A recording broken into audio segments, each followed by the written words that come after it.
ধরতে গেছে। তো বললাম, ভাই কি সমস্যা, কি চলেন থানায় যেতে হবে। থানায় নিয়ে গেল, ওসির সামনে বসে আছি, দেখি ওসির চোখের ভিতরে পানি টলমল করছে, অশ্রুপূর্ণ চোখ। তো বললাম, আপনি কান্দেন কেন? হুজুর আমি আপনার খুব ভক্ত। তো ভক্ত তো ধরছেন কেন? বলে যে কি করব হুজুর, চাকরি বাসান তো ফরজ, সন্তানাদি আছে, কি করব, উপর থেকে খুব চাপ। হুজুর আপনি আমাকে মাফ করে দিয়েন। কি করবেন, চাকরি বাঁচান তো ফরজ। আমি বললাম, চাকরি বাঁচান ফরজ, ইমান বাঁচান নফল। মামলা একখান দিয়া চালান দিয়ে দিল, কোর্টে না মঞ্জুর করলো, কোনো মঞ্জুর হবে না।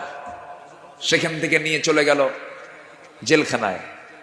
জেলখানায় ঢুকলাম, ঢুকেই দেখি ৮০-৮৫ বছরের এক বুড়া মানুষ আমারে দেখে লম্বা একখান সালাম দিয়ে